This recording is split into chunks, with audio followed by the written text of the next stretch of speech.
Hello, this is Nick with the FSF Podcast, and this is another episode of 5 at 5. The last time I was here, we talked about board games to get you started into board gaming. So now that you're into board games, what's next? What games can you play to further enhance your experience of board games? Again, we are going to use the Board Game Geek rating system and their weight system. As a reminder, the rating system is on a scale of 1 to 10, 10 being excellent, superb, amazing, whatever you want to use, and their weight system, which is on a scale of 1 to 5, 5 being more complex the game. Last time, most of the games were between 2 and 3. This time, most of the games are going to be between 3 and 4. So, number 5, Root. Designed and published by Leader Games. It has a ranking of 8.1 and can be played with 2 to 4 players, but if you get some of the expansions, you can play with up to 6 players. Recommended ages is 10 and up. The complexity is 3.74. Root is a game of adventure and war in which 2 to 4, 1 to 6 with the Riverfolk expansion, players battle for control of a vast wilderness.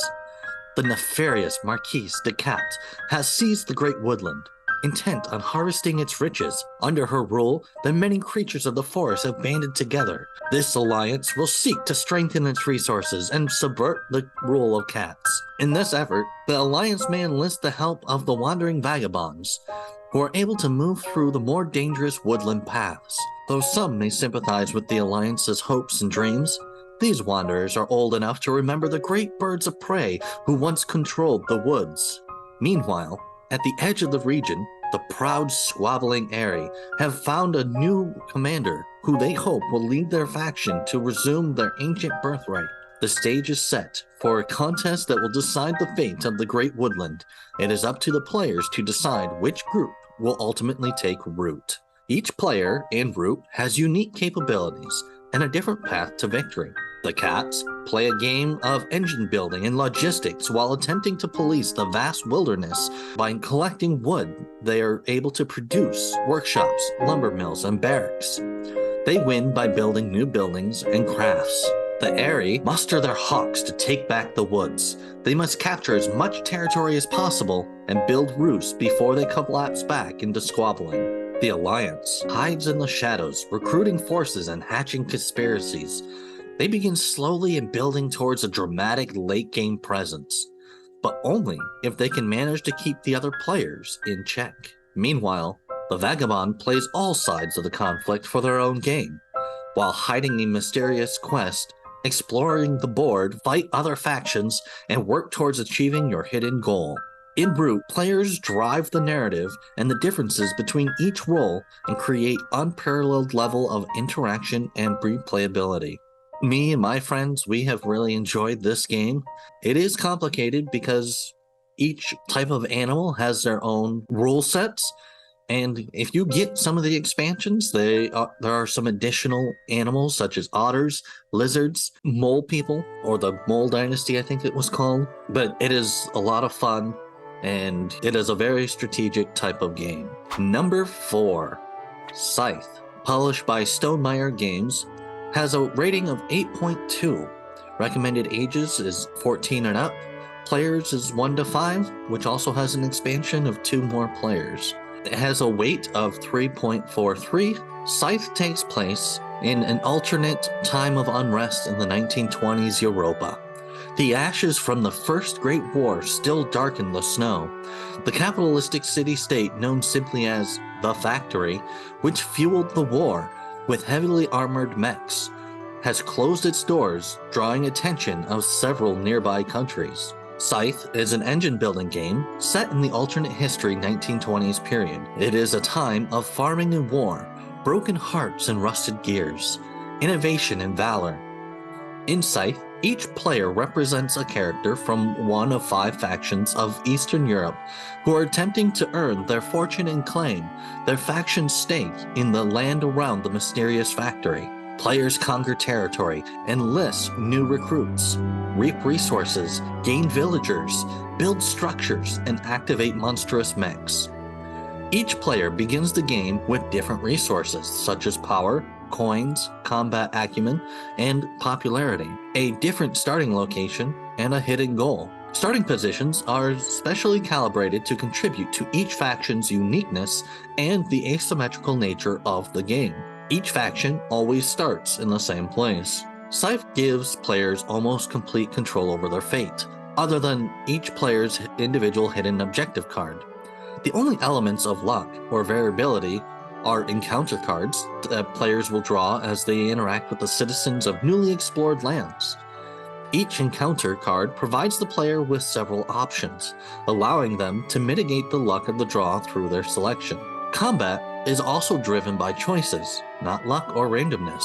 While there is plenty of direct conflict for players who seek it, there is no player elimination. Every part of Scythe has an aspect of engine building to it. Players can upgrade actions to become more efficient, build structures that improve their position on the map, enlist new recruits to enhance the character abilities, activate mechs to deter opponents from invading, and expand their borders to reap greater types and quantities of resources. These engine-building aspects create a sense of momentum and progress throughout the game. The order in which players improve their engine adds to the unique feel of each game, even when playing one faction multiple times. What I love about Scythe is its uniqueness. You get very deep into the theming of the game, kind of, and then it is a lot of fun to figure out your strategy and make the most efficient moves for your gameplay. Number 3, Terraforming Mars. Made by Fricks Games, Terraforming Mars is 1 to 5 players, recommended ages 12 and up, with a complexity weight of 3.25. Terraforming Mars takes place in the 2400s. Mankind begins to terraform the planet Mars. Giant corporations sponsored by the world government on Earth initiate huge projects to raise the temperature, the oxygen level, and the ocean coverage until the environment is habitable. In Terraforming Mars, you play one of these corporations and work together in the terraforming process. But you compete for getting victory points that are awarded not only for your contribution for terraforming, but also for advancing human infrastructure throughout the solar system and doing other commendable things. The players acquire unique cards by buying them to their hand. The project cards can represent anything from introducing plant life or animals, hurling asteroids at the surface, building cities, to mining moons of Jupiter, and establishing greenhouse gas industries to heat up the atmosphere. The cards can give you immediate bonuses, as well as increasing your production of different resources. Many cards also have requirements, and they become playable when the temperature, oxygen, and ocean coverage increases enough. Standard projects are always available to complement your cards. Your basic income, as well as your basic score, is based on your terraforming rating, which increases every time you raise one of the 3 global parameters. However, your income is complemented with your production, and you also get VP or victory points from many other sources. Each player keeps track of their production and resources on their player boards, and the game uses 6 types of resources: mega credits, steel, titanium, plants, energy, and heat. On the game board, you compete for the best places for your city tiles, ocean tiles, and greenery tiles. When the 3 global parameters, temperature, oxygen, and ocean, have all reached their goal, the terraforming is complete, and the game ends after that generation.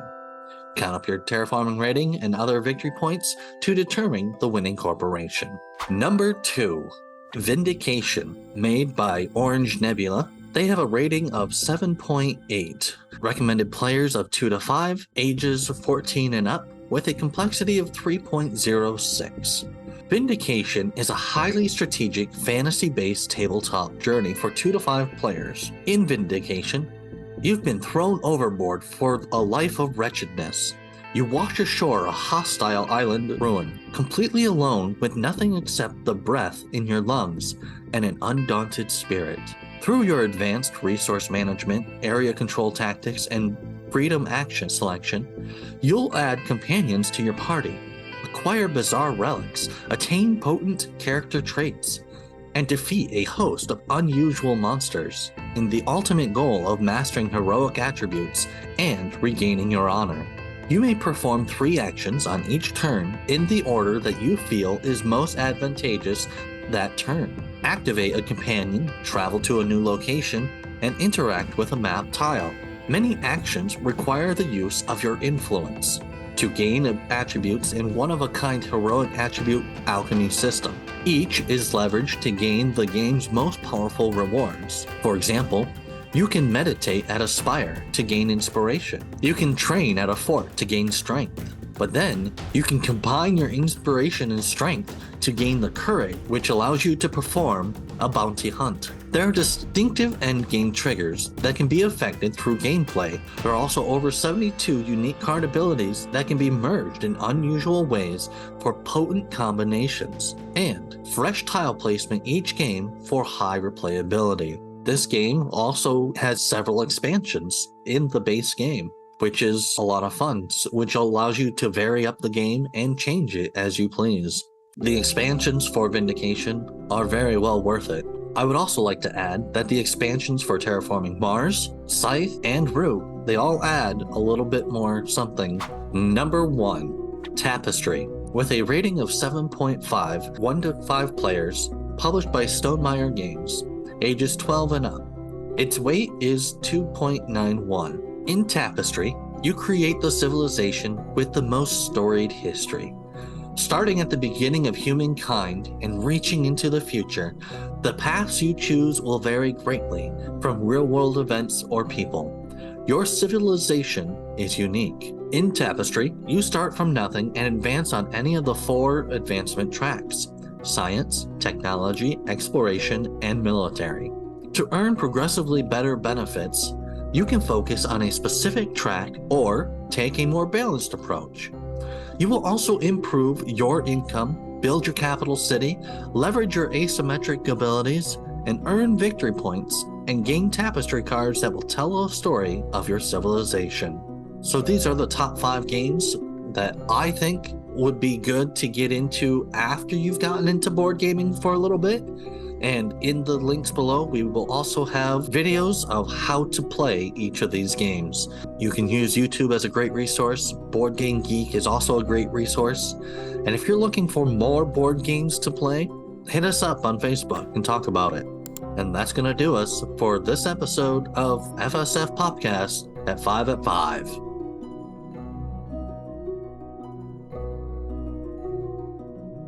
Frix Games, F-R-Y-X, Frix? Is that Frix? Frix? I probably should have learned how to pronounce that first.